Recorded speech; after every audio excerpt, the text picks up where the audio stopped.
It's time now for the political analysis of Fromm and Fuller. Al Fromm, former political advisor to President Bill Clinton, and Craig Fuller, former political advisor to both Presidents Ronald Reagan and George H.W. Bush.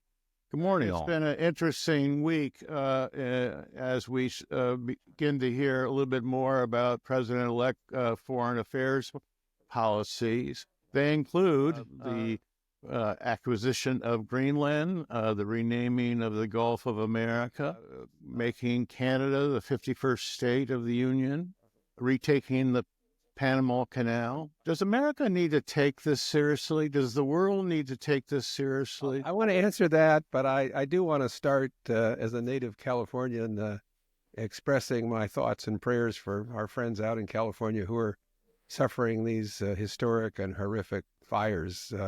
I grew up out in one of the areas where if the fires are burning, I went to college at UCLA near where the fires are burning, and Diane and I were out there for the holidays. So it really is horrific, and it's clearly reaching historic proportions.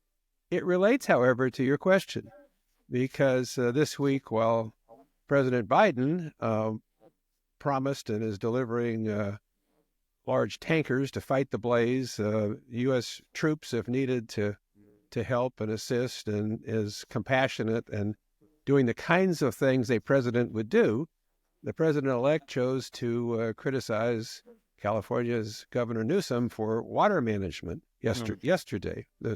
We're talking Thursday morning. That prompted overnight experts in water management in California to claim that has nothing to do with fighting these fires. The reservoirs are full. If you fly in and out, you see more water there than you've seen in decades, frankly. So, given the opportunity to be presidential, the president-elect has chosen to, circle to the bottom of the barrel of political blame. And I fear that's what we're in for.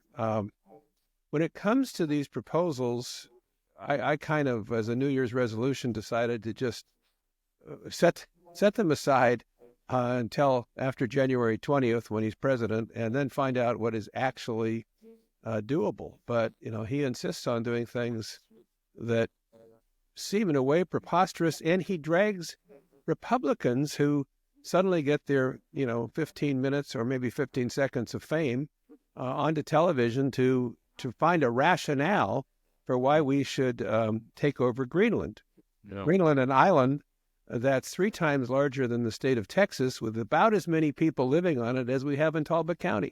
And yes, there are minerals, but our companies who mine for various minerals and petroleum products and other things seem to be able to do that around the world without us taking the military out and taking over countries. So I saw a comment by a political pundit the other day who said, do you really believe anybody went to the polls thinking, well, I'm going to vote for the guy who's going to get us Greenland? I don't think so. And so I think Trump is reducing his ability to be even believable by some of these things. The Gulf of Mexico has been the Gulf of Mexico on maps for something like 400 years. There's a whole process for naming things, and I guess maybe there's a way that the United States could claim it was, a Gulf by another name, but the rest of the world is going to laugh and not recognize it. So I just don't think this is serious. And those who rush to try to figure out a rationale for it, I say, sit down, take a break. There's serious work that has to be done. Yeah. These margins in the House and Senate are razor thin. It was particularly interesting that Trump went to meet with the Senate yesterday and Wednesday of this week to try to bring them together to support what he calls a beautiful bill, whatever the heck that means. They're all printed on the same paper. They look the same, but a beautiful bill that would accomplish all the things he wants to accomplish. And he was told by the Senate leader, a Republican, John Thune, perhaps we need 2 bills, to which he apparently said, well, 1, 2, I can go either way, but, let's get it done. Right. And the Republican senators emerging from the meeting said, we don't really have a very clear idea of what he wants to do. That's what a transition is supposed to be about. Coming up with a strategy, laying the groundwork, bringing your party members together. I just, I think we're going to get to January 20th, and some of these ideas will just appropriately float away. Others will be rejected, and hopefully we'll get to some of the serious things the country faces. We're doing this on Thursday morning, and this is the National Day of Mourning for President Jimmy Carter. And as you went through your list, I couldn't help think about the contrast between Jimmy Carter and Donald Trump. Jimmy Carter got elected with the promise of never telling a lie to the American people. Donald Trump lies every day. By the count of the Washington Post, he lied over 30,000 times in his first term. It sort of shows the direction American politics has gone over the last 50 years, and it's not a very good one. You had this list of things he said at that unbelievable press conference. And will he do all of it? Probably not. Probably won't be able to do much of it. Some of it he'll be able to do. But should we take him seriously? Absolutely. Because Trump has shown over the last decade, he is sort of the Trump era, that he has the ability to essentially change the truth, to make tens of millions of his supporters believe his lies. And there's no better example than the January 6th insurrection. Most of us thought that was the end of Donald Trump, that he'd never again be seriously considered for president. He's really disqualified. I think a lot of the Republicans in the House and Senate who were hiding that day had the same view. But obviously that wasn't the case. With a constant campaign by Trump and a lot of help from some of his social media and media allies, they've convinced tens of millions of people that the rioters were peaceful protesters. Patriots is what Trump calls them. So I'm sure he's going to try to pardon at least some of them.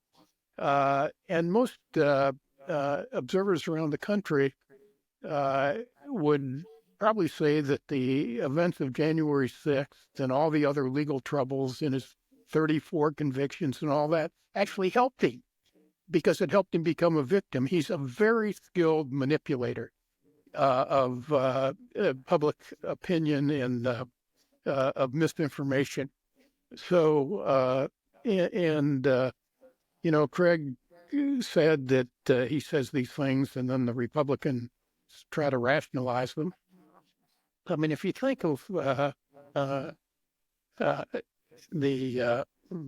his misinformation campaigns and January 6th, which is really so striking because it happened in the halls of Congress. Mm-hmm. And yet Republican elected leaders seem to now ignore it. They don't, and they fell right in line. Trump has a way, has certain ways of doing them. One of them is he always likes to show strength, and that's important for a president, incidentally. It's the most important virtue, I think. He's shown that it works, and he's shown it particularly with the way he's intimidated a lot of the mainstream press, particularly the owners of the mainstream press and the social media moguls. But he also has another purpose in this press conference, and that's diversion. Wow. He wanted to talk about all this crazy stuff. He didn't want to talk about his sentencing on Friday or the release of Jack Smith's report. But I think, as you think about all the stuff he says, it's really just an extension of the way Trump's acted all of his public life. I mean, in a sense, going back to the Access Hollywood tape, you grab everything you can until they stop you. That's probably the way he operated his business, his real estate business. It's what, people know what they know and they operate according to what they know. So I think until his fellow Republicans who are the only ones, particularly in the Senate, who are the only ones who can stop him, do stop him, we need to take what he says seriously. Craig, you are our expert on Los Angeles, and we're not at the end of this thing. We're still maybe in the middle of what could be one of the most expensive, destructive forces since the Chicago fire. You know, it is going to bring up a lot of political issues, but I suspect it's going to bring up a lot of economic issues. The cost of replacing Pacific Palisades is enormous. What are your thoughts? You know, it goes first, I think, to the people who live there. And, you know, fire knows no boundaries in terms of your economic wealth or the size of your property. And it's burning through homes of low-income people. It's burning through trailer parks. It's burning through mansions. You know, it's threatened the Getty Museum, which has done a huge amount of work to protect itself from fire and seems to have succeeded. It's taking down landmarks that have been enjoyed by people for many years.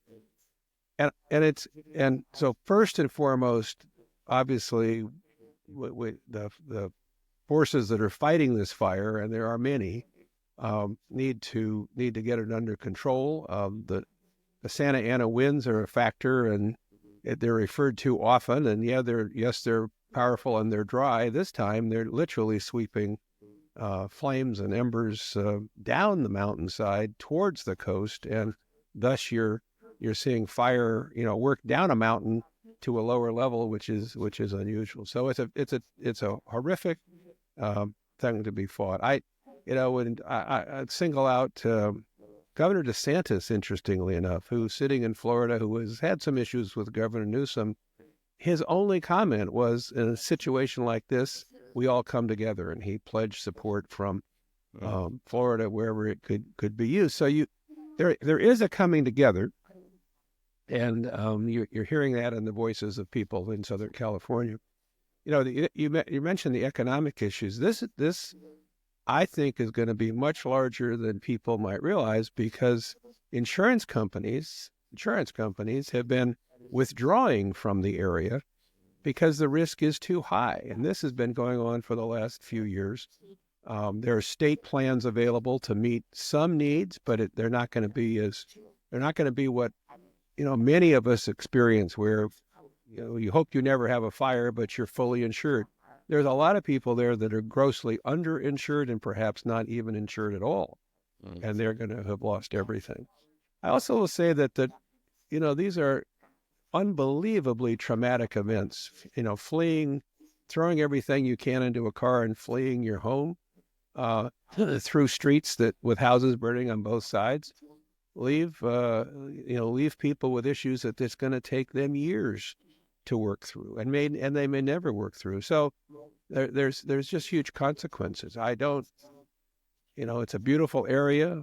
You can't blame people for putting as many residences as they possibly can into these beautiful areas, but clearly a lot of work needs to be done to figure out how to keep them safer.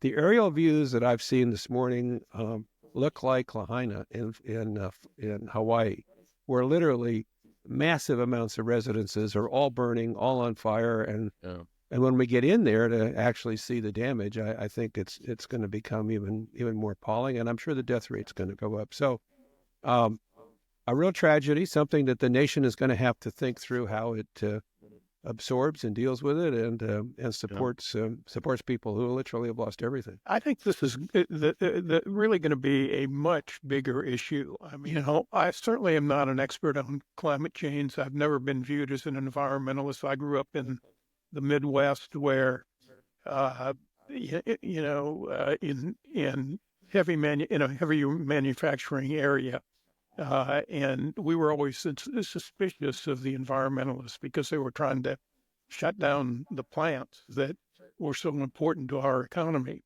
But there's got to be a focus on what we need to do to save the planet.